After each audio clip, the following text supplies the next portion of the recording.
All right, what is up, sports fans? We are back for another episode of The Fan in the End. I'm your host, as always, Stephen Rochelle, the big man down to the bottom, obviously, Mr. Ben Troop, and we got a little special one for you today. We're going to be talking to a young gentleman whose last name looks pretty familiar to some of us sports fans who's been following football for like 15, 20 years or so. His dad was Mr. Lights Out himself. He's going to be making his own mark in the NFL world, hopefully within the next 10 years or so. He is Justin Merriman. He is a quarterback. How upset did that make your dad, man? I mean, I think you have it a little advantage because obviously your dad played linebacker slash ed and in chase you around a little bit. Is that why you chose quarterback? Because it makes it easy to have a guy like your dad chasing you around, showing you some little things like that. Yeah. So my dad obviously doesn't like it. He never had. But yeah, since I was a young age, I've always wanted to throw the ball rather than like there was like, oh, your dad's huge, he hits people, and I'm like, I just want to throw the ball. I want to score. I love it. Yeah. I listen. All our sons who have those, like we do something to kind of get under our dad's skin. I'm sure that to this day, and then even moving forward, he's gonna have a little. You know what? Hell with you, kid. I love you, but hell with you, kid. Now, obviously, a lot's going on in the sports world with the with quarterbacking and stuff like that.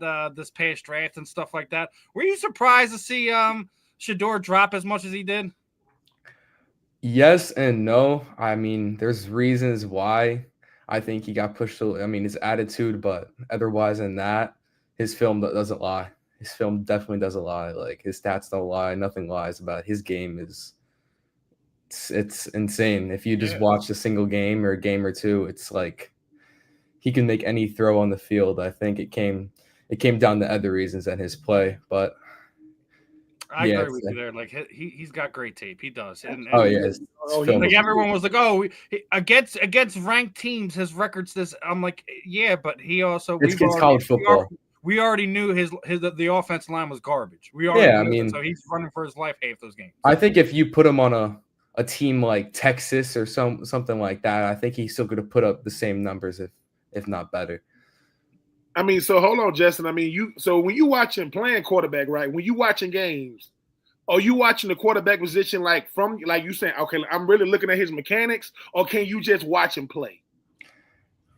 I mean, I'm pretty I'll watch a quarterback and I'll be like, why didn't he make this throw? But I know if I was probably in the same situation, I probably would have made the same read as him. So I can't criticize too much, but definitely from a quarterback standpoint, you watch the game different than someone that's never played football before, because I understand the meaning of why he threw that interception or why he threw that incompletion. I could relate to it better than someone who's never played football in their life.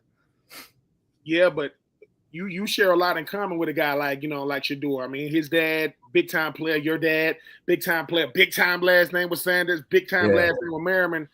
Not if when you going through that process. What is it? God, 7, 8. Just say 7 years now. You got to go 4 years of high school, at least 3 years at your school, and now it's Justin's turn, and you already know. Oh man, you look just like your dad. Now y'all don't play the same because y'all got different positions. What does Justin take from Shador and say, I'm gonna do? I like his confidence, but I'm gonna do this part a little bit better than I think Shador did. I could definitely take some stuff from Shador's the way he fell in the draft. Definitely attitude's a part of it. Personally, I've never been one to go flaunt out, show this, show that. But some stuff I could take away from him that was smart was he used his dad as like oh, my dad, this is a corner. I know how to penetrate the defense. I take the skills that my dad knew and turn it against the defense. So that's definitely one thing. As I probably get older, I could dodge DNs. I could ask my dad, Yeah. oh, what did you do as a DN, as a pass rusher that you knew like could be stopped, but then I would ask him to like, show me what I could do to not get sacked. No, I mean, even adding to that, I gotta ask this. I mean, my son, I played against your dad like twice, man. I didn't fare too well. I played tight. I didn't fare too well against, and I'm a couple of years older than your dad, but Shawne, your daddy got on my nerves. Let's just say that he got on my nerves because he wouldn't stop. Like, he was, most talented players are just talented, right? They're not effort guys. Your dad was an effort guy, and he was talented. Now I say this to say though, your dad's, he lights out. Do you have a nickname? I have a nickname for you. I mean, I'm gonna wait to call. Your dad was lights out. Do you have a family nickname right now? Not really. I'm gonna call you Justin Bright Lights Merriman. Your daddy was lights out. Well, you a quarterback. You got to deal with the bright lights. It's much different. And if it takes on, listen, I don't want no money, no copyright, no nothing. It just says your dad. Let me ask you this. You're still a very, very young man. When did it finally hit you? Like, is my dad famous? Because when he's just your dad, you don't know, and you like, why do we go places? Why are people asking for you? When did it hit Justin to go, Dad, you played football? Yeah, you were pretty good, huh? I was hard. When did it hit you that your dad was like one of those guys? Yeah, probably when I was younger, walking in restaurants, and it would take 10 to 15 minutes just to sit down because how many people were asking for pictures and this and that, and this was in California, so obviously it was like 10 times worse.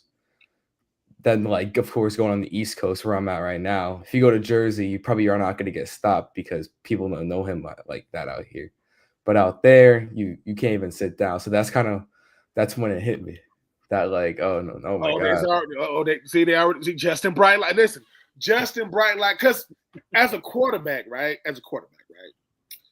No one gets more of the praise and the blame than the quarterback. No matter what the team does. If the quarterback would have did this, quarterback would have did it. How do you deal with the pressures of the position and the weight of the team? Because you got to deal with the pressure of the position, but the weight of the team was on you because Justin is hurt.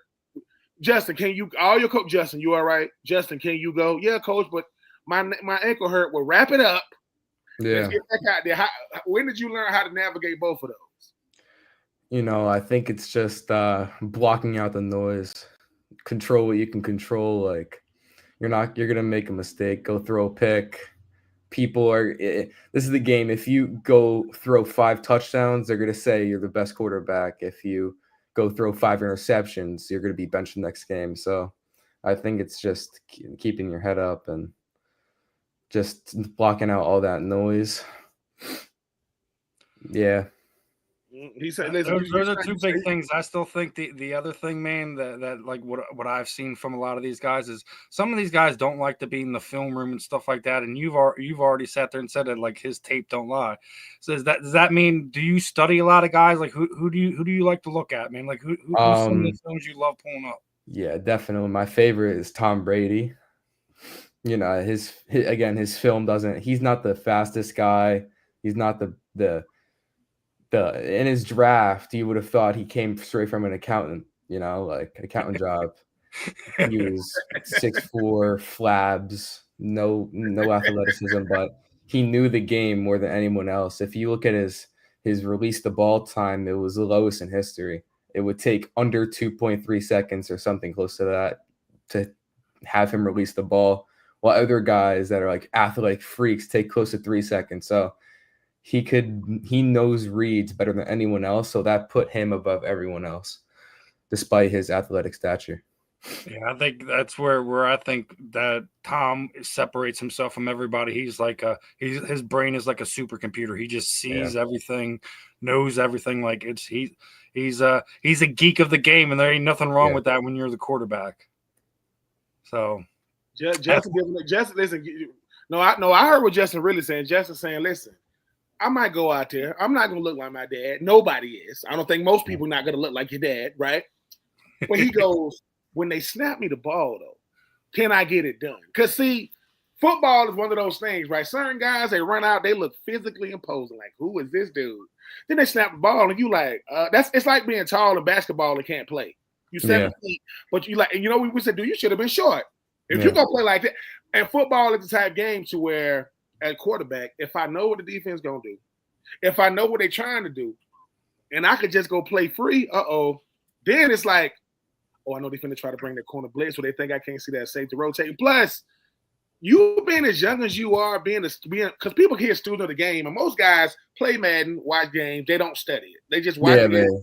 You go and go, okay, I got to be able to step into that throw, or I got to be able to. Is there a what is Justin? What are you working on in your when you sitting in your house and your mom's like, Justin, go to bed. I'm just working on my threes. Because we live in a spread offense now. You guys don't even be out. That's a snap count now. Yeah. Slap your hands together. What is Justin working on in his house when no one's watching? Yeah. Definitely. Most of the time I'm in front of my mirror going, okay, that's the defense. I know it's cover 2. I know that corner is going to play that out. What can I do to manipulate that corner to change his position? So I'll be, okay, I'm going to take a 3-step, look at the flat, right? He's going to jump down on the flat, but he doesn't know right behind him is a curl.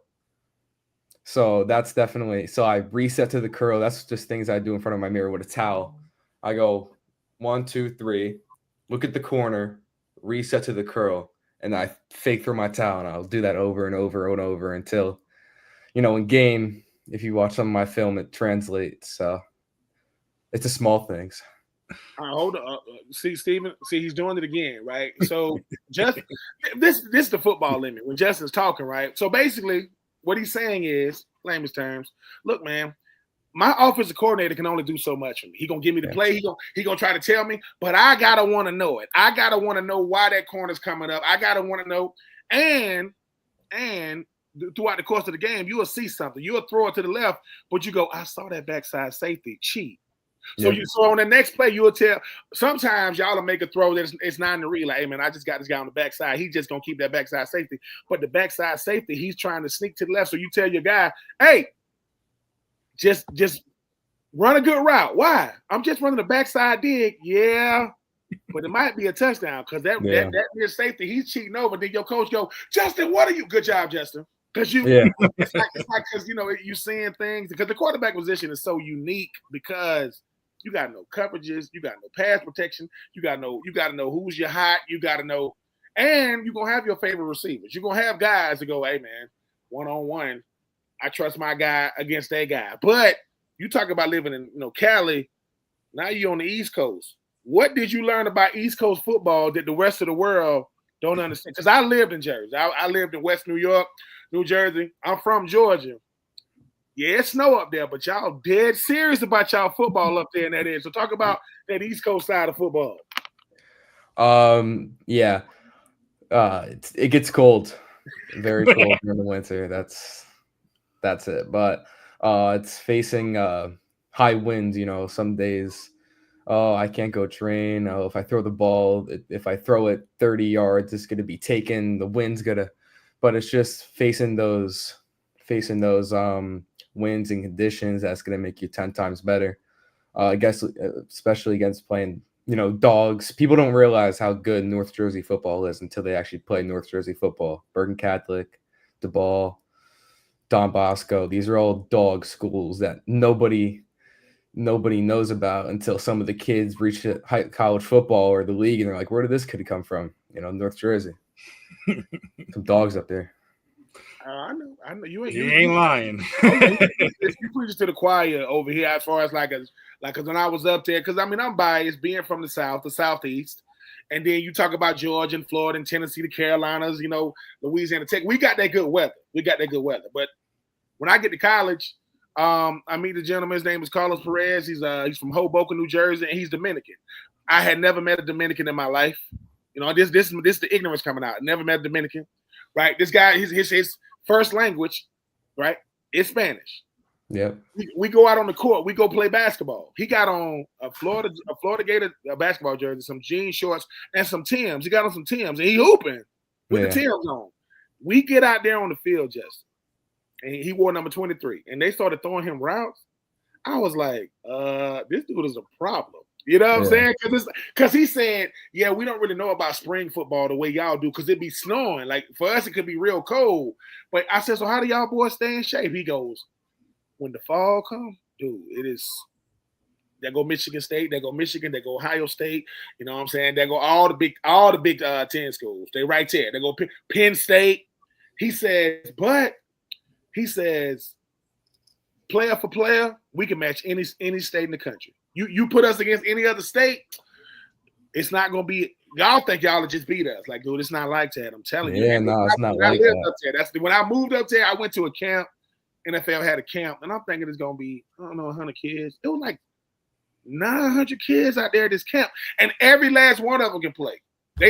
Quarterbacks, like 100 quarterbacks, they all doing it. So you was much younger then, Justin. You was probably like 4 or 5 then, and now you what, you 14 now? 15. I'm sorry. I apologize. 15. You heard it 14? 15. I just had a birthday. Don't play with me. I'm just saying. I don't want no. No, we got our question from the chat. Do you love Cinnabon as much as your father? I do. 2 days ago, actually, I had a 30-pack of little Cinnabons in my refrigerator. There ain't nothing wrong with that. And then another food related one. What is your favorite food? Is Cinnabon your favorite food? You have a go-to snack after you get done killing it on the field? Go squeeze.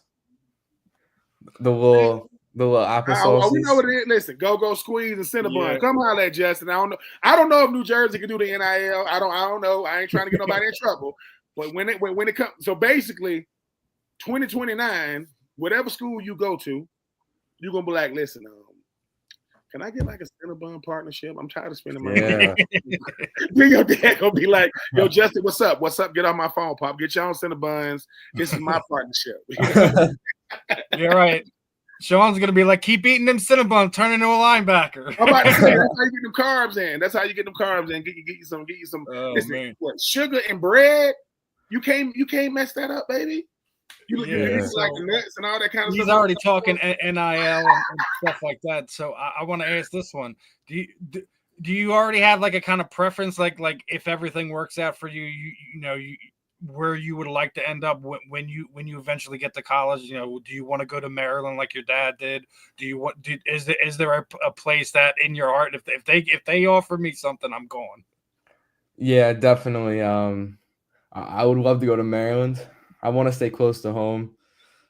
I don't want to go to like, somewhere out west or deep down south. I want to stay close to home. So Maryland is definitely a dream, but I've already been to a game, and this summer I'll be going to a camp there. So hopefully that all goes well and they offer me at one point. Oh, hold on. So when you go into a camp in Maryland, so with a head coach in Maryland, Mike Locksley was the running backs coach when I was at Florida. So when you get there, say, hey, Coach Lock, Ben Troop told me to tell you what's up. Because Coach Locks is a real one. When I say a real one, he gonna coach you, but he pedigree. I mean, he offensive coordinator at Alabama. Yep. Championships. Was at the University of Florida. Was the head coach, I want to say, of New Mexico. Now he's at Maryland. So he's well traveled. Well traveled. But what he really is good at, coaching QBs. Yeah. He knows. Yeah. And plus, I want to coach. Let me ask you this, Justin. What type of coaches do you like? Because you got a lot of different coaches, man. You got players coach. You got an easy-going coach. You got a very demanding coach. What type of coach would Justin want? Just say Coach Locksley, say, hey, Justin, I'm going to need to see you in 2029. You tell Coach Locksley, you make sure you here. I'm going to be here in 2029. You make sure you here in 2029. Yeah, so in a coach, I would love to look for like a coach that's been in my shoes before. So when people are like, oh, he's really old, he's been around the game, but like I love coaches who are young, like 30, 40, have been in my shoes before and understand the process of growing as a quarterback. Otherwise, than someone that's 70, obviously has never been in the same shoes as me, really, because the game wasn't the same in the 70s or the 80s. Back then you weren't taking a 3 out of the gun, hitching up, and going to a deep post shot with a guy running the 4-3. So I'd love to have a coach that can relate to me and throw me some good West Coast play calls. Get the ball flying out of my hands. So, maybe you wind up with somebody like Mike Vick, since he's now coaching. Was it Norfolk State, right? Norfolk State, yeah. Maybe that's somewhere you wind up ending up to kind of pick his brain at some point in time. Yeah. Too. You never know. Oh, he will. You gonna run what?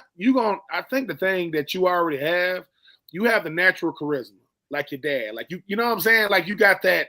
Look, man, I get it. Like at a certain point, you say, "Look, I get it. I'm a Merriman. I get it. I don't want to run from that. I appreciate that.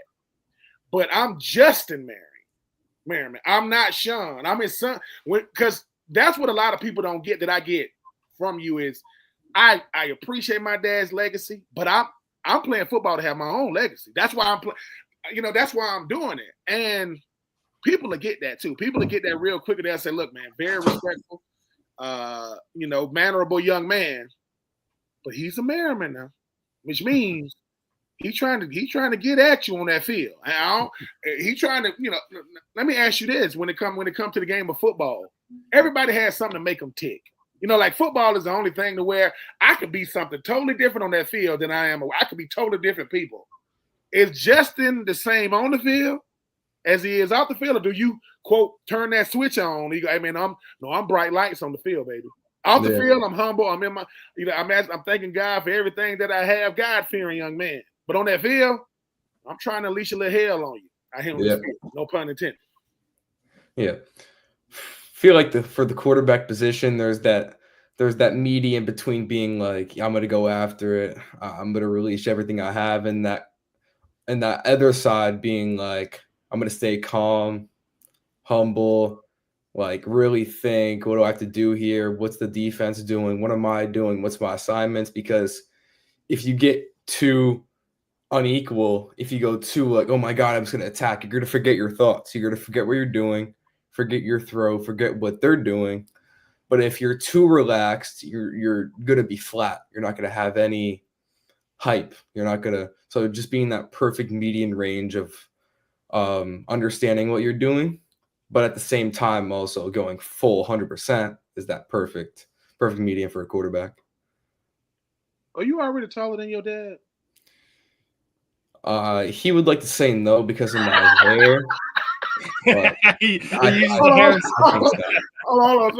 on. So every time he in your face, you like, Jess, you like, why you standing this close? Dude, I'm taller than you. Like, why you standing this close to my face, man? It's because my son ain't as tall as me yet, but my son 15, he'll be 16. He'll be 16 on 22nd this month. It's one of those things that, like, as y'all dads, right? We want y'all to be everything y'all want to be. Forget us for a second. We want y'all to be, but we notice how big y'all get real fast, and all of a sudden we go from looking down to, dude.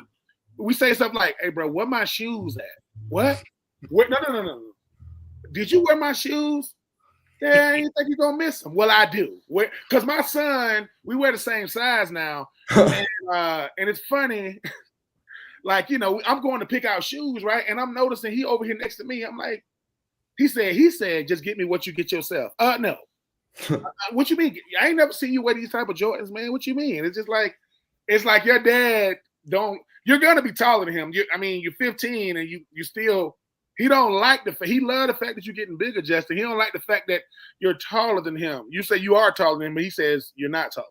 Yeah, he likes to say that. It's just my hair, and I'm wearing high insole shoes and this and that, and oh yeah. But I mean, I think we're pretty close, and I think I'm a little bit taller than him, but he'll never accept it.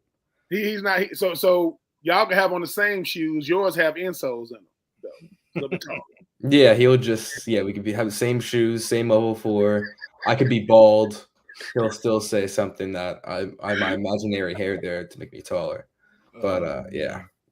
Just like I'm already dealing with the fact that my dad. Why can't dads accept the fact that our sons are supposed to be better than us? More handsome than us, more charismatic than us.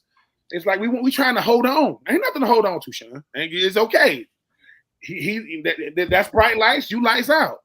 He turns the lights on. Dad, I turn the lights on while you trying to turn the lights out. That's what I do. But what's gonna happen when you get 6'4", 6'5"? 6'6". Then what? He Yeah. gonna walk around. He gonna make you stand down on the step, and he stand up on 2 steps so y'all can have a conversation. Can't do that.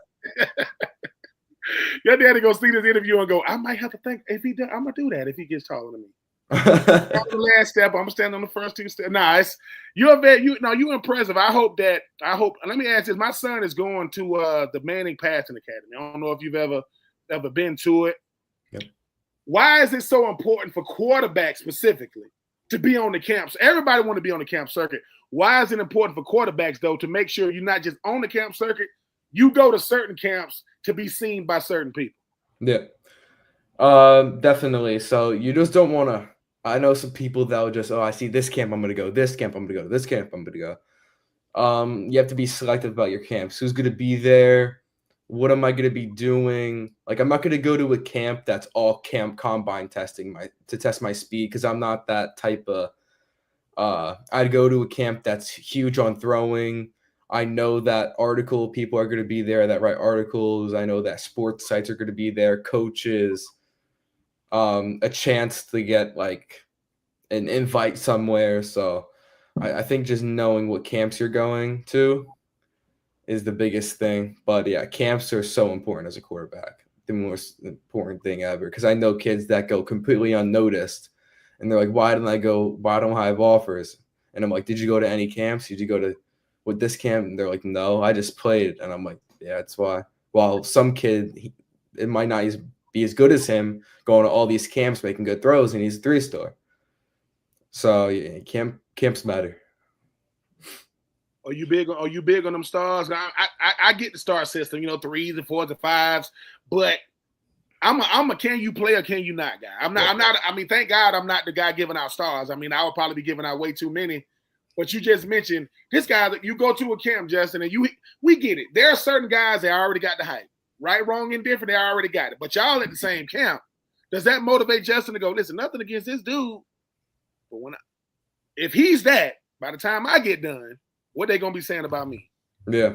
There's definitely been some kids at camps. I'm like, some kid tells me, oh, this kid has 15 offers. And I'm looking at him like, I know I'm as good as him or better. Like, this kid has 3 or 4 stars. I'm like, at the end of this camp, if I do better than him, what am I? Mm-hmm. Or I'll go to a camp and see this kid that's 17 years old committed to this college. And wow, I was 14 a couple months ago. And I was throwing balls like his. Then how am I going to be at his age? So that's just, comparisons and a lot of social media hype nowadays. See, Steve, you see how, because I can hear it in him. Because that's the part of the camp that I like. It's like someone goes, okay, hey, it's this kid, he got like 17 offers, this and the third. And then you see, because when people who don't play football, nothing against them. I love them. They don't know what they're looking at. They can see it, but they don't know that you can go, all right. And then you say stuff like, yeah, but he can't really throw the comeback. You see how he double hitching? That's going to be a pick where he's going. And these are the things we say amongst ourselves. But what motivates you when you go, so he got 15? Yeah. Right now? Yeah. Man, by the time I'm 17, I'm at least have 34 offers. I'm gonna have double that, only because sometimes I want to see what college look at. Oh, that's what college. That's how college wants you to look. Okay, that's how colleges want you to throw, and then you hit the school you're going to, because y'all gonna be quarterbacks gonna get compared to each other. It's always Patrick Mahomes versus Jalen Hurts, not the Eagles versus the Chiefs. That's because y'all sell tickets. Y'all, oh my God. The Terps I can already see it. The Terps just got another man. Yeah, you just brought up a point. I want to get Justin's thoughts on this one. You just brought up a point. Like obviously, when we're comparing teams in the league, it's always the quarterback versus the quarterback. It's never the team versus the team. And we've been seeing all kinds of ridiculous lists and things of that nature. You just had that what knucklehead media member was it this time? Chase Daniels was sitting there saying he couldn't put build a team around Jalen Hurts, but does another list this week and he has the Eagles as the best offense in the league. Like, where do you do you get irritated with some of these analysts, how they just flip-flop back and forth? Like, they have this rotating doors of guys. Like, I think that when we talk about, there's probably about like 5 or 6 top guys when we're talking about quarterbacks in the league.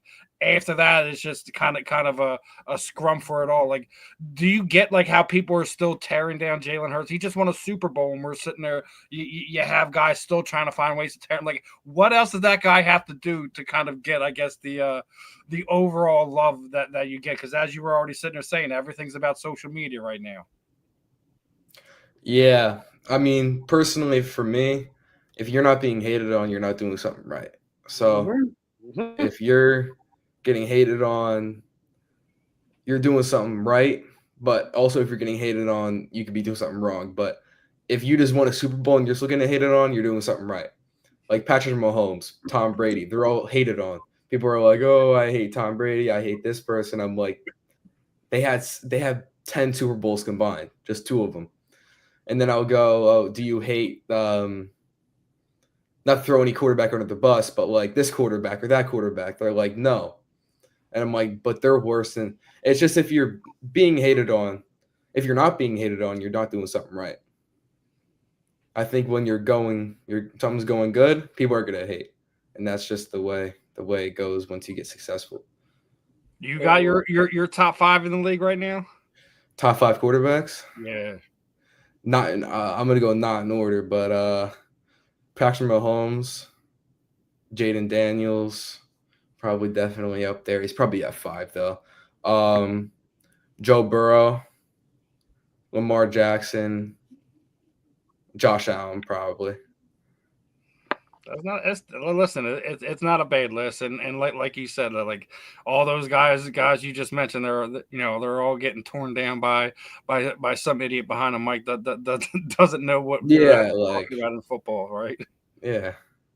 But Jaden Daniels is kind of the guy that everyone's in love with right now. Just went through his rookie season. Is going to actually, have a little bit of a tougher schedule, but doesn't have that first place schedule. You feel like he's going to have a repeat sophomore performance, or is he going to have a dip?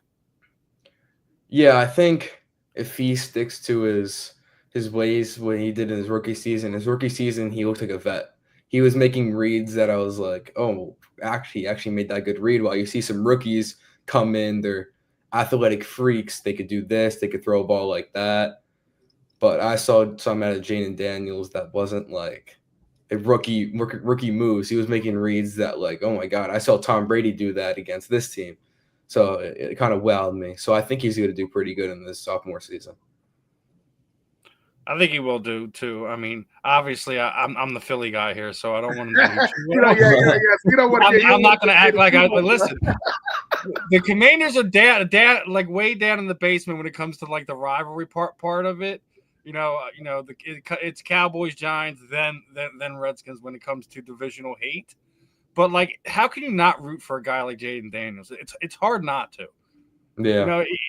It's one of those things. It's like when you look at some of these guys, like when you're talking, I guess the fan side of things, there's always something to dislike about some of these guys. But like, I literally can't. Like he just does things in a way like you can't help but root for a guy like that. Like as their season was going along, like I wanted him to succeed.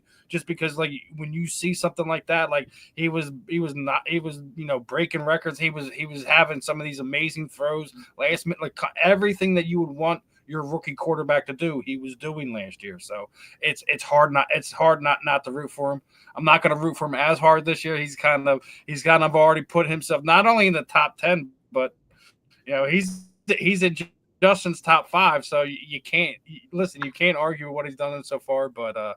Me personally, he could tone it down a notch this season. You want to tone it down against your Eagles, like tone it down against them, and then we should be good. Oh yeah, I want my back-to-back now. What do you think about that one, Justin? Do you think the Eagles could potentially go back-to-back this year, or do you feel there's a drop-off? I think they have a possibility to. They're just gonna. It's hard to beat the same team twice. It's hard to do anything twice in a row because your chances because teams are gonna know what you did to win and take that away. They're gonna take your successes away. So I think if they change a little bit from what they did last season, keep the same base of what they did, but change a little, like fine tune it a little bit, I think they definitely have a chance of going back to back. They didn't lose that many guys. They didn't lose that much guys. So yeah, and like the guys they lost were rotational guys too. Like when we're talking about defense, like obviously you can't replace a Chauncey Gardner-Johnson just because of like that swagger that he brings to that defense. But they're going to try to do that with Makumba and things of that nature. Losing a Sweat, losing a Milton Williams, those are rotational guys. You think with some of the guys they brought in, also the kid from Nebraska, I think is gonna replace Milton Williams fairly decently. They call him the Vanilla Gorilla. So I think they have pieces to put them in a position to do so. But like you said, it's hard to go back to back, and even more so like the three-peat is almost non-existent in modern day sports anymore. So it's going to be an interesting season. I'm not guaranteeing everything, but they didn't lose enough for me to sit there and say, like, you know what? I think they will get dethroned. It's all in reality. It's up to not just making sure you're not, people don't know exactly what you're doing. You're using the same plans, but also just staying healthy is kind of the other thing about it. Like I think that also plays a big part in it. Like I think that's what reason why the Eagles wound up playing a team like the Redskins instead of someone like the Lions, just because that they were so depleted towards the end of the season that's just how that went. So, your Eagles gonna be fine. They got AJ Brown, Devonta Smith, Saquon Barkley. I mean, they got the tush push, the brotherly shove, whatever you wanna call it. But I will say this though: the best football players in the world play on Sunday. They play on Sunday. The best brand of football is on Saturday. College is the best brand. When you're watching college football on a Saturday, are there certain teams you want to see play? Are there certain players you want to see play? Like, well, how does your Saturday go? I mean, I know you just played, on Friday night, so you're probably still recovering or whatever you're doing. But are there certain teams or certain schemes you want to see on a Saturday afternoon? Yeah, definitely. So, first of all, Saturdays, colleges, Maryland. That's definitely. But to go to a game, my favorite game I've ever went to was Michigan versus Ohio State. Oh, you went to the game. You went. Yeah. It's called the game, and you went. Yeah, I went to the game. They trying to sway you, Justin. They trying to sway you away from Maryland with that stuff. Because if you keep going, right? Because here's the thing, right? People don't get about college games live. You cannot bottle up that atmosphere. You like, God, dog, can y'all feel that? And you going, I don't really care about Michigan, Ohio State, but it's. I went to the University of Florida, and my game was Florida, Georgia. That was my game. From Georgia, went to Florida. I respect Michigan, Ohio State. I respect the fact that you got politicians from Ohio that's saying that you don't want to plant the flag. Well, beat Michigan. You don't got to worry about getting the flag planted on your field. But to a person that's never been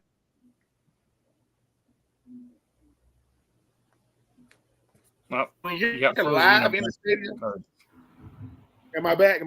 Yeah, you're back now. You got frozen there for a second. My fault. I was saying, Justin, tell the listeners, man, what it's like to be at a college football game live with that type of atmosphere going on. It's nuts, and it's definitely different when you're there as like a unofficial visit recruit. So you get there 2 hours before the game, get like dropped off at a secondary location, eat whatever. Then you'll take like a little shuttle over to the game, and then you walk down the steps. Then you walk all over the field, like warm-ups. And then when the game finally starts, they move you to your section. But like when you're really there and you have the chance, there's the tradition, the hatred, fans throwing bottles everywhere. It's definitely, it's cool.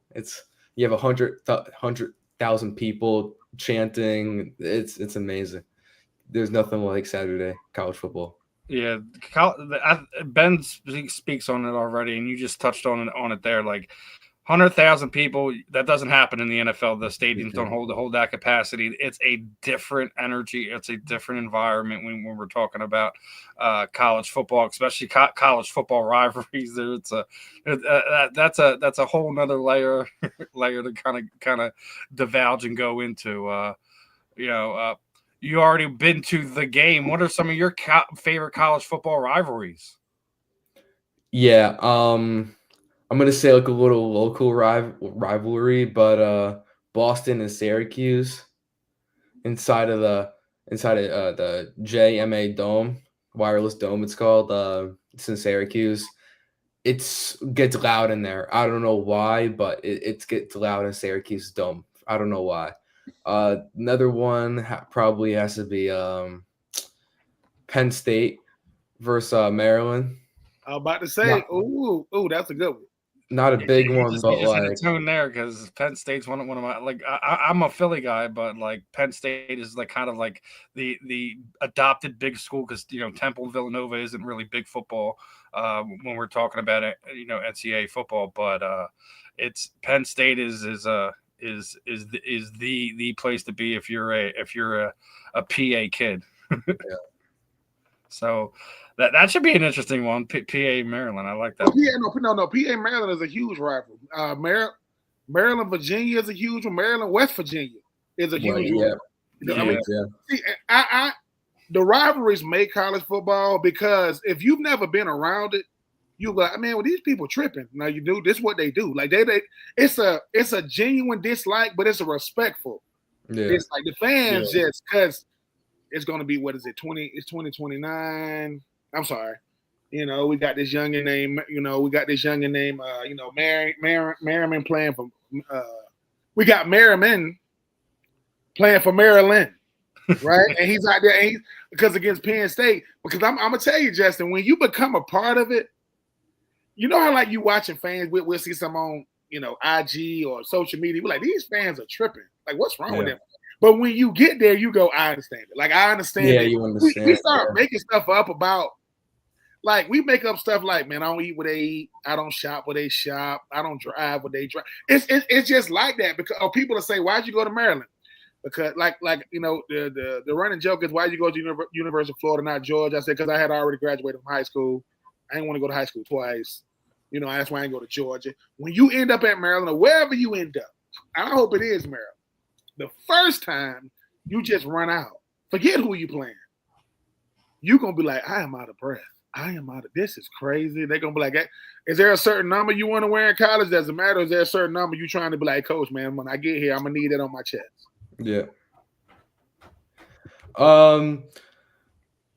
Yes and no. It's either going to be between number 2 or number 12. That's definitely my top 2 choices. But I know definitely if I'm a high value quarterback coming out of high school, which I hope I am. If I'm definitely one of them that going there, I'd hope to get the jersey number that I'd like to. Obviously, if you're a bottom, low-level, 3-star recruit going to Ohio State, you're not going to go in there and start chirping up rules saying, I want this, I want that. I'm glad we're talking numbers because that literally was going to kind of go into my next point.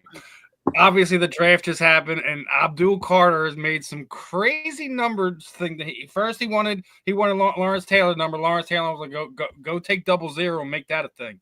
Then he went to 11. He was trying to get the Sims family to allow him to wear 11.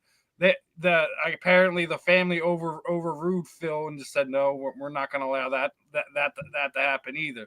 Are you a fan of this? Like some of these kids guys coming in from college and being like, hey, like this is the number I always wore, et cetera, et cetera.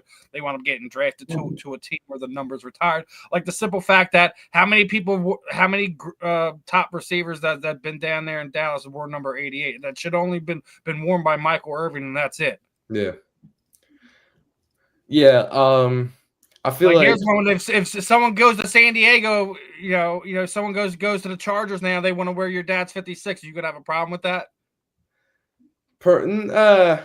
No, but I feel like if they're wearing 56 and they start playing horribly, then there it is. You gotta take it off now. You kind of don't deserve, like, unless you're putting up numbers that were identical to my dad's in his prime before all the injuries, then I feel like if you're obviously going up 15 sacks a year, tackles for loss, just dominating Pro Bowl, then yeah, you deserve it. Like if Abdul Carter really does ball out, if he first season 15 sacks, next season, then I think he deserves 56. Yeah. Now, the other side of the number thing is Dylan Gabriel apparently is going to wear 2. Oh boy, Oof. the rivalry between him and Shador Sanders has officially started. In my So opinion. Dylan Gabriel wants to wear 2. Shador Sanders 5th round pick. Obviously, he wanted 2. Dylan Gabriel gets drafted in the third round? I want to say in the 3rd round. Yeah, I think it was the 3rd round. Yeah. Listen, I like the Dylan Gabriel. The reason why I like the Dylan Gabriel Shador, they getting drafted in the same draft, same team is when RG3 got drafted, Kirk Cousins got drafted, same team, same year. I want my competition to be right there in the room. I don't want him to be in next year's draft, free agency. He's right there. You're a rookie. I'm a rookie, right? I was a Heisman Trophy finalist. You was right outside the Heisman Trophy finalist with Shador, right? I went to Oregon. He also went to UCF. He also went to Oklahoma. You went to Jackson State and Colorado. Shador Sanders, for the first time in his life, he got to win the position. He got to win it. Meaning, I'm not even talking about Deshaun Watson or Joe Flacco, or even Kenny Pickett. Nothing against those 3. Dylan Gabriel is telling Shador, "I'm not afraid of you, dude. No. I respect you." And Justin, you. I'll see you again there, Ben. Yeah, I know. I saw myself. But I will say this: if you are Dylan Gabriel, you know what you're saying? Hey, dude, like I'm just here. I got drafted before Shador. Yeah. My team was a college football play. I was on the number 1 team in the country. Me. Yeah. I was the quarterback for Oregon. And all of a sudden, yeah, but you ain't Shador. Don't gotta be. Yeah. Who has the most touchdown passes in college football history? Me. Dylan Gabriel. I got the most. I got more than Cam Ward that went number 1. So I like the competition. I like the fact that Dylan Gabriel essentially has been having to prove himself since he came out. Like, dude, yeah. I'm not the big and Dylan Gabriel don't even go together. He's not a big dude, but his game is about as tall as Justin Herbert. I think Justin Herbert like 6'6", right? So what do you feel about something like that though, Justin? 2 quarterbacks, same draft, same, 3rd round, 5th round. One got the name. That Sanders name is big. I get it. But if you are Dylan Gabriel, would you have gone about the same way saying, "Hey, man, I want number 2"? They're like, "What? I want number, but I don't care what Shador wants. He can get number 3, number 4. I want 2." How do you feel about that type of friendly competition amongst teammates who trying to get that starting spot? Yeah. I think that it's a good competition. He's basically going out there and saying, "I don't care about your last name. I don't care you're this. I don't care you're that. I'm a better quarterback than you." He's going out there, "I deserve that number 2, and I'll prove it to you when I do that, or when I do this, or when I start." So I think it's putting the chip on his shoulder. Definitely putting the chip on his shoulder, because now if Shador starts over him, he'll probably be getting number 2. So, it's definitely a little competition there. Good competition. Yeah. I've never been this new thing of, "Hey man, I want to come in, I want to get a jersey that's retired and unretire it," and people don't realize, how great you got to be to get your jersey retired. Like I said, I played against your dad. Phillip Rivers, a starting quarterback. Yeah. Antonio Gates is the tight end. It was this bum named LaDainian Tomlinson at running back. Game over. But I ain't even mentioned your dad yet. The game is over.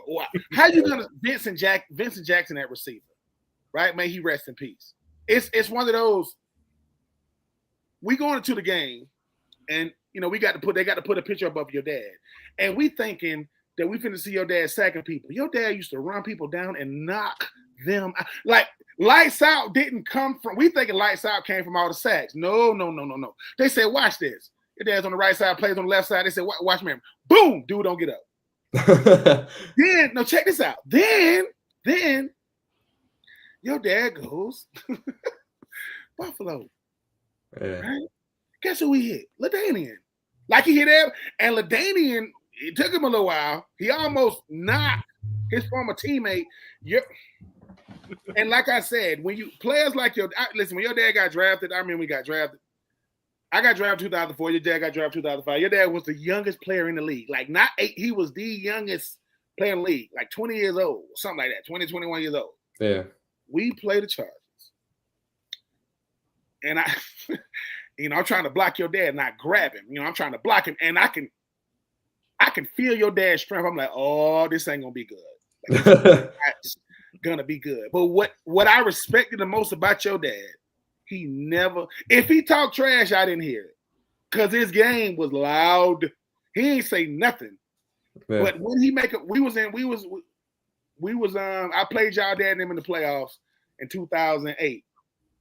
When your dad make a play, like once your dad make a play, you're not gonna hear nothing for the rest of the game. Like that's it. Like that crowd, it's like they waiting on Shawne to do something, and they said, listen, man, you got to keep Shawne at bay. I don't know how you do that for quarters. Like we're not gonna do that for quarters. And all of a sudden, man, he was like acting like he was regular, like, oh, Shawne, he's just chilling today. All of a sudden, all I see is the ball go up in the air. He about killed our quarterback. After that, game over. We lost the playoff game.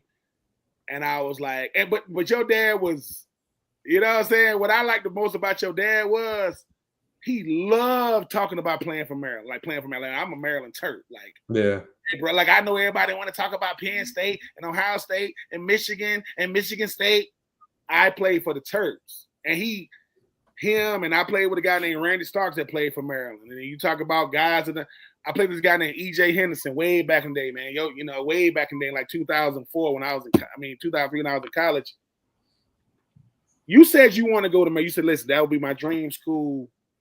What is that like though? Because most kids don't know where they want to go. They just but you saying, look, if Maryland get to acting right, they say, yo, Justin, you like, hey, don't play with me, bro. Don't play.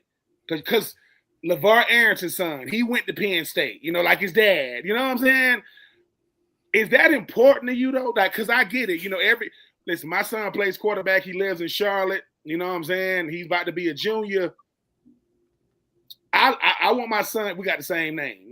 We got the same name. I want him to do what he want to do. I would love for my son to go to Florida, especially I ain't got to pay for it. So Florida, come holler at my son. That'll be great. But for you saying, man, what is that going to feel like, though, Justin? Like, because most kids don't grow up knowing where they want to go. They just want to play football. You said, I want to go to Maryland. What is that going to be like when Coach Loxley said, yo, Justin, listen, man, been eyeing you for a while. Because these coaches, they've been knew you. They've been eyeing you, and, man, when you was in the 5th grade, when he pulled you to the side, he said, yo, Justin, man, we want to offer you a scholarship. Do you look at them and go, man, don't play with me? Or do you say, Coach, man, I'm going to commit. But he also knows this, Coach, I'm going to commit to Maryland, but I'm going to still take my visits. I'm going to still enjoy this process. Do you do both? Do you commit and enjoy the entire recruiting process? Yeah, I would definitely it would be at my tops, but I would definitely explore other options, see what's the best for me, what's also now it's huge NIL. I'm not saying whatever team pays me the most I'm going to go to, but that's a huge factor in it. You know what I mean? If they're coming for you, Justin. They're coming for you, brother. I'm just telling you, look, your daddy went to Maryland and your daddy was him. But the quarterbacks, y'all way different. Y'all have fan bases and coaches going crazy. Like the recruiting is like the draft for college. That's what it is. So basically, if I'm school X, I'm not Maryland. And this is what they said. They said, all right, Justin, man, thanks for coming. When you leave, they go, we better get him. You're not privy to these guys because one player can change the whole dynamic of an entire school. Yeah. Look what Johnny Manziel did for Texas A&M when he was there. For me, that's why I say you already got the size. You already got the arm. Most quarterbacks want to be 6'1", 6'2". You 6'3". Yeah. So check. Most kids either can't afford to go to camps or are afraid of the competition. I'm not afraid of camp competition. Let's do it. Bring them out here. Check. And not that you care, but your last name is Merriman, which means you got the bloodline. They're gonna say, wait a minute, Shawne Merriman kid, he played quarterback. Let me see him. That's him right there. Send him in. Send him down right here in front of me. Because you know how it is. It's like this. Look, man, everybody wants some of that. Everybody wants, hey, Justin, look. Because this is what you'll do. My quarterback right now in the University of Florida is DJ Lagway, right? Freshman phenom last year at Florida. Y'all guys make recruiting easy. When we get the quarterback, we got receivers saying, where's Justin going? He going to Maryland. I'm going to Maryland. And this kid could be from California. It don't because as much as people think receivers make the quarterback. Yeah. Quarterbacks make the receiver because yes, Joe Burrow was nice. Yes, Justin Jefferson and Jamar Chase was nice at LSU, but Joe Burrow can throw that thing. You see, and that's why, you know, I hear the swagger in your talk when you like, look, man, I could throw that thing. And like you say, listen, you give me some good receivers, I'm nice. You give me some great receivers, oh my God, we can do some stuff. Because you give me two outside guys and a slot guy that can get open on third down. Because let me ask you this though, what is the route that you want? It's third and 7. Y'all up by 4. Y'all, you can't run it. It's in the fringe zone, so you can't run it because it's 3rd and 7. What is the route you want to throw? If it's just say they giving you and they gonna do something crazy, they're gonna give you cover 1 because they trying to do best matchup. What is the route that you want to throw? Definitely. One of my favorite routes is, say if you're on the left hashes, left boundary, I want to go put my best guy on the right side. If I really go match up, I'm gonna take him go route. I'm gonna throw the ball up there. I'm gonna say let you grab it. If I have a guy that has some speed, I'm gonna every single time go ball. I'm gonna take my match. You know, take a 1-step drop, lock eyes with the safety, make him go one way, and then I see his hips flip to the other way. I go the other way, and he's like, "Oh crap!" And already it's too late. Ball's already flying out of my hands. So that's definitely the favorite. Also, yeah, receivers gonna love you because receivers. You ask a receiver what you want. They can say, "Give me the go ball, like 1-on-1." I want it because to me, Dennis, it don't matter if he's off. Doesn't matter if he pressed. It's me and him. Now, unless there's Troy Polamalu back there, Ed Reed or Brian Dawkins, which is not. And I like how you said, I like how you keep on using these manipulation words. Like, listen, that's safety. You giving me one high. I got him. I'm going to look right at him. Like, listen, bro, you will not be in this play. It's going to be me and it's going to be your guy and my guy. And all I got to do is give him something to catch. Because, how much of the boundary are you leaving him? Is you throwing a go ball to the boundary, or are you giving him, you keeping it 5 yards? Like where's your ball placement going to be? Yeah. So if it's a press, I'm definitely probably gonna throw the ball 40 yards downfield, not too far, because you don't want to throw the ball too late to where the safety could get time. So, you know, get your look at the safety, make him to go one way, get the ball out. But if I see the safety is already over to like the side that my wide receiver is not on, I'm taking my 3-step drop, hitch up, throw the ball 55 to 60 yards, which is like every quarterback's dreams to throw a long, deep ball, and you know, Death Valley, LSU, crowd goes. That's like every quarterback's dream. So that's what I'm taking. I mean, when you throw a deep ball, because for the onlooker, it seems like the ball is in the air forever. You the one throwing it. Is it how? From the time you throw to let it go, does it seem like you watch it for like 10 minutes? Like, come on, man, just come down with the catch. Because you standing there, or sometimes you got to take a big hit. Sometimes you take a hit while you're throwing it. How satisfying is it when you look out there and go, oh, they finna do something stupid. Like, get my guy 1-on-1. And this safety's already cheating over. Okay. And you say, now, do you put some air under it? Because you talking about throwing it 40 to 50 to 60 yards. I mean, ain't nobody doing that, Justin. Yeah. Ain't nobody doing that. You know how people run up there and try to listen to you fans out there say, I could throw it 60. I'm telling you cannot. I don't want to hear it. Yeah, in high school, no. 60 yards. A field is only 100 yards. You're not throwing it 60. But it's one thing to throw it 60 just to throw it. I got to throw a 60-yard with a guy getting covered, and I got to make it accurate. That's what makes the degree of difficulty. If that's your favorite route to throw, is listen, man, give me the go ball. Because, yeah, I can throw the slant. Yeah, I can throw the shallow cross. Yeah, I can throw the dig. Yeah, I can throw the comeback. But can I throw that deep ball? Can I? Because, you know, nothing cheap, nothing deep. I mean, see, Justin, I knew that. See, you a Merriman, man. Y'all ain't going to fool me. Y'all got that swag. Y'all got that. I don't talk a lot of trash, but my game is disrespectful. I'm going to disrespectful with this on. This cannon right here. All right, listen. You ain't listen, Maryland. Let me say this, Maryland, and I ain't doing no tampering. I don't work for nobody. University of Florida. Listen, 2029.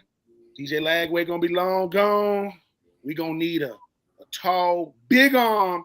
He got I said, Coach, he got a rocket launcher in his shoulder. And look, I know you said you want to keep it close to home. Listen, tell Mama Mary, tell Mom Dukes. Listen, Mom Dukes, just move to Gainesville for 3 years. It's nice. Just move down for 3 years. You know, and we got players' moms that actually did that. We had a kid named Derek Wingo. He's from South Florida. When he came to Florida, his mom moved up there. Yeah. Now, my mom, I'm just saying, man, wherever you end up, as great of a player as you are, you're a great young man. They recruiting high character guys. They don't got to worry about, embarrassing the team or the reputation of the team. And hey, man, you 15 now, you 6'3", man. 4 years from now, man, 3.5 years, you're gonna easily be you see 6'6". 6'6". Yeah. They ain't gonna know if you play for the Maryland Terps football team or basketball team. Do he hoop? No, he played. Oh, he a quarterback. I thought he could shoot the jumper. Who knows? He might be dual sport. I ain't. You can do both. Do both. I'm just saying. Keep that great head on your shoulders, man. I think the thing about you, the reason why when Steven told me we're gonna have you on, sometimes as a 42-year-old man, I want to see what Shawne looked like when he was 15. Yeah. You see what I'm saying? Because if I want to know what I look like, I can look in the mirror. If I want to know how I was, I'm gonna look at this. The offspring I'm looking at. I just hope that if we have to play you in the future, you take it easy on us, bro. Listen. I'm gonna say, hey man, send Justin like 2 dozen cinnamon buns to his room right now. We want them all sugared up. By the time he gets to the stadium, they're gonna say he gonna eat them all. I said he gonna come into the stadium and eat them like this. Hey Ben, I know y'all sent these, and I'm gonna eat them, and I'm gonna beat y'all on Saturday. I'm just, you know what I'm saying? That's what's up. Man, I'm just saying. We're already at the hour mark. You got a couple goofy questions from I don't know if they're your friends or what, man. But we had some goofy questions in there. That was asking your what kind of what's your music likes and things of that nature, and then something about football tingleberries. Football tingleberries. I'm not even kidding you. It was like what? What does that have to do with anything we were talking about?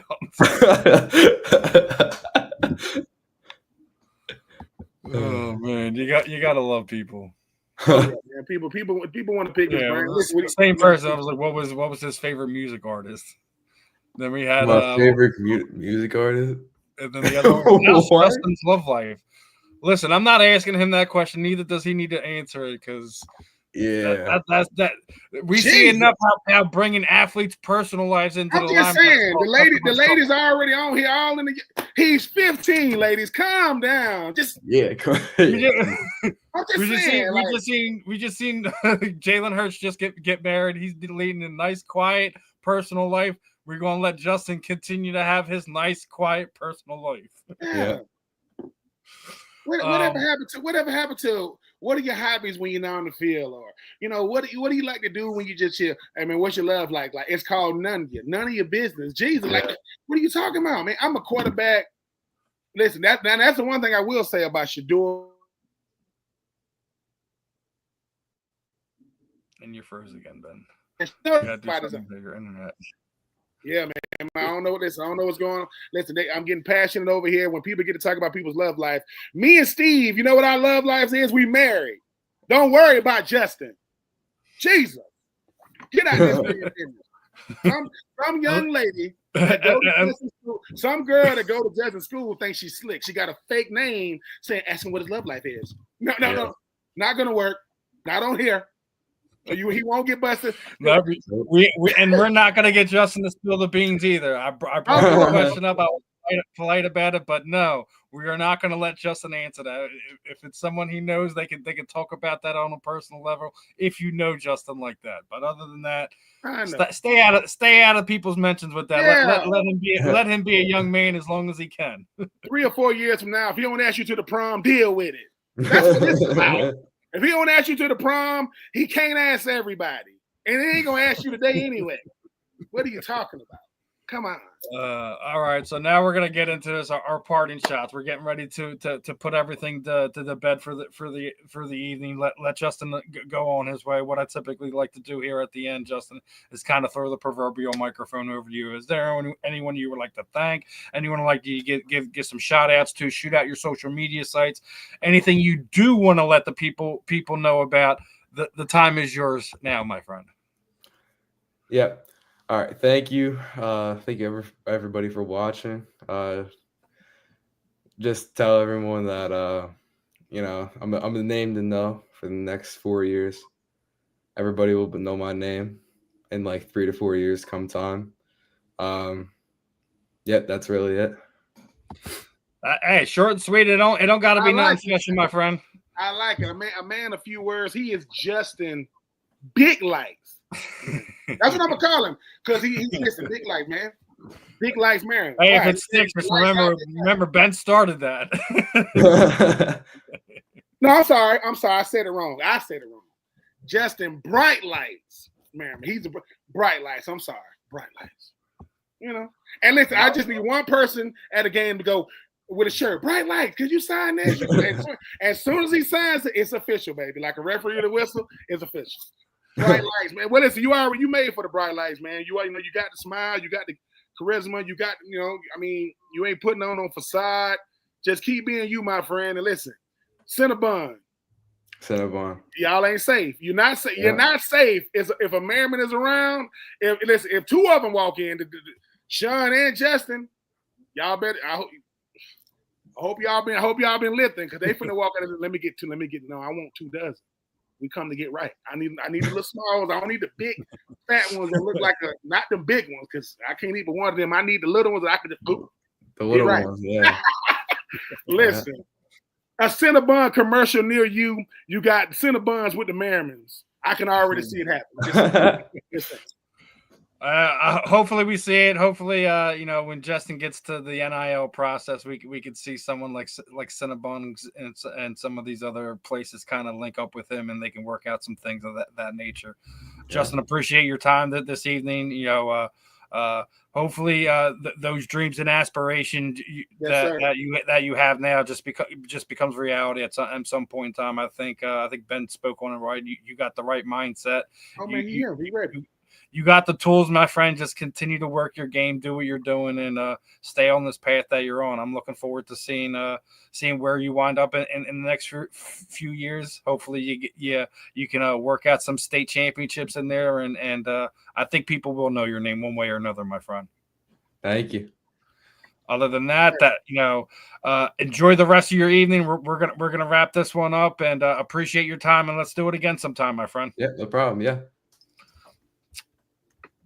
All right, everyone. That was Justin Bright Lights Merriman. Bright Lights. That kid 15 years old, Steven. And he's 6'3", man. He's 6'3". Steven, just imagine if you had to do any type of talking at 15 to anybody. Anybody. Steven, you gotta going through some of the stuff, like when you're looking at, like, people have already done articles and things of that nature on him. Mm-hmm. And I think when we come around to 2029, I think he's going to have more than several handful of offers and things of that nature. Yeah, he'll have his pick. I like how he answered the question about Maryland. He said, "Listen, man, that would be my dream, but I'm gonna keep my options open because he should." Yeah. And I don't think it's gonna like he's the type of kid, like, because he's his dad is who he is. He's not gonna be chasing big checks. Man, his daddy can help. So, like, even if it isn't Maryland, he might still have somewhere in that upper Northeast area where he's still close to home. He can still go see his mom, things of that nature.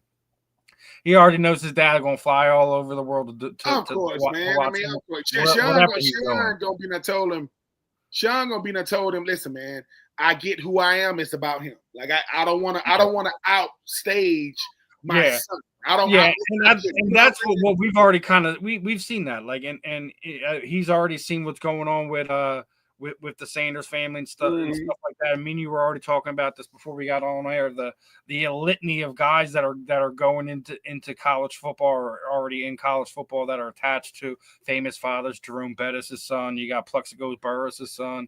Warren Moon's son is gonna be in college this year as well. So like you have some like the lineage in a lot of these guys are starting to kind of come around and. It's going to be an interesting time. Hopefully, a lot of these guys pan out, wind up in the league. It gives us on the media side a lot more to talk about, a lot more to connect with, and things of that nature. So, I'm excited to see what he does over the next few years. Hopefully, like I said, this won't be the last time we'll have him on here. It was definitely fun catching up with him. This won't be the last. Next time I want to do him and Pops. I want to see if I can get him. Yeah, this won't be the last son we have on here. I said, listen, the fan in the end could be, man, we bring the home of the next generation of these gentlemen, Warren Moon and your Plexico Burris and Jerome Bettis, because all of those youngins have one thing in common. They have a unique background because of their dad. Like, look, man, my legacy is only harder because of his, and that's not his fault. But I didn't even realize how great my daddy was. I don't know how even good he was. He was great. Warren Moon, I think, is the only player that passed his jersey on to Cam Ward. Cam Ward's wearing number 1. Yeah. But I don't think Cam Ward understands. I said, Cam, you know how great that's some big shoes to fill. That's Shaq size shoes. Appreciate you hopping in tonight, Lewis. Hey, listen, just so you know, my friend, we cover everything here on the Florida Sports Tribune Network.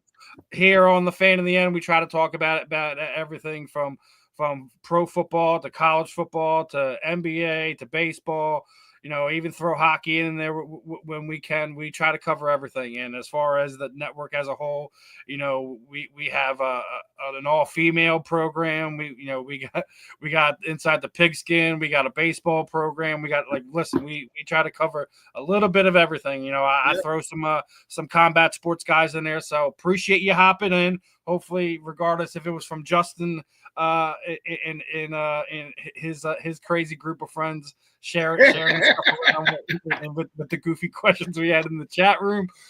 We appreciate you hopping in. Hopefully we see you back on another one of our programs.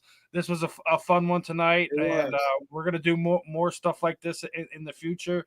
We got some announcements to make, but I'm not gonna be the one to do it. I've already let Ben know some of the stuff that we got going on.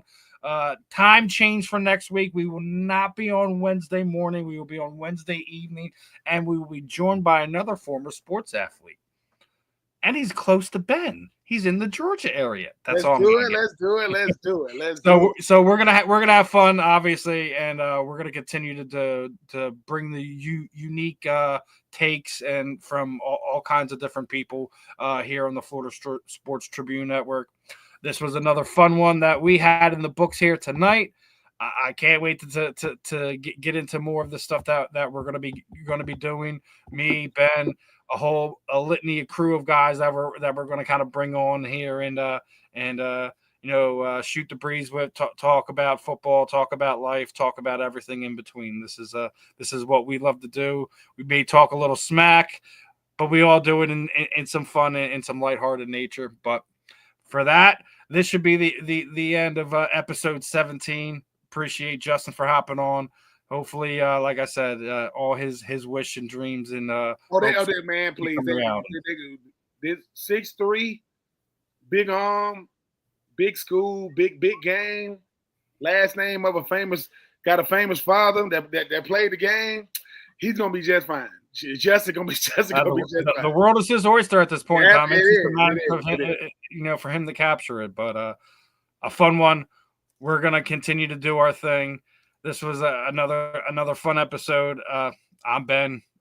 I'm Steve. He's Ben. This was another great one. I'm gonna stop tripping over my own words tonight and get some food in me. Other than that, we will see you guys next week. Peace out.